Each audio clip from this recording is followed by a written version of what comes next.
அன்பும் பண்பும் பாசமும் நேசமும் நிறைந்த நட்புகளுக்கும் உறவுகளுக்கும் என் இனிய காலை வணக்கம். இன்று ஒரு குறள். அதிகாரம் 93, கல் உண்ணாமை.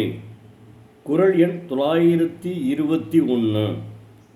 உட்கப்படார் ஒளி இழப்பர் எந்நான்றும் கல்காதல் கொண்டு ஒழுகுவார். கல்லின் மேல் விருப்பம் கொண்டு நடப்பவர் எக்காலத்திலும் பகைவரால் அஞ்சப்படார். தமக்கு உள்ள புகழையும் இழந்து விடுவர்.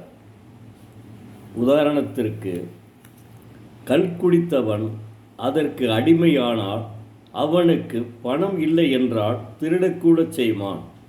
திருடிய பணத்தை வைத்து கல் குடிப்பான். கல் குடித்த போதையில் பெண்ணை கற்பழிப்பான். அந்த பெண் பிறரிடம் சொல்லிவிடுவாளே என்று அஞ்சி அவளை கொலையும் செய்து விடுவான். அதனால் பகைவனுக்கு அஞ்சமாட்டான். காரணம் போதை. அதனால் தன்னுடைய புகழையும் இழந்து விடுவான். இதனைத்தான் தெய்வப்புலவர் பதிவு செய்துள்ளார். மகாத்மா காந்தி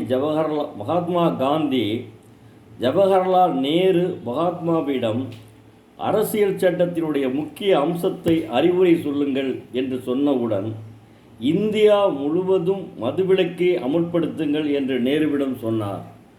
அறிஞர் அண்ணாவும் முதலமைச்சரானவுடன் மதுவை அமுல்படுத்தினால் தாங்கள் சொன்ன வாக்குறுதியை நிறைவேற்ற வாய்ப்பு உண்டு என்று அறிவுரை சொல்ல, அதற்கு மறுத்து, நான் முதலமைச்சராக இருக்கும் வரை மதுவை அமுல்படுத்த மாட்டேன் என்று கடமை, கண்ணியம், கட்டுப்பாடு என்ற கொள்கையில் மன உறுதியுடன் இருந்தார்.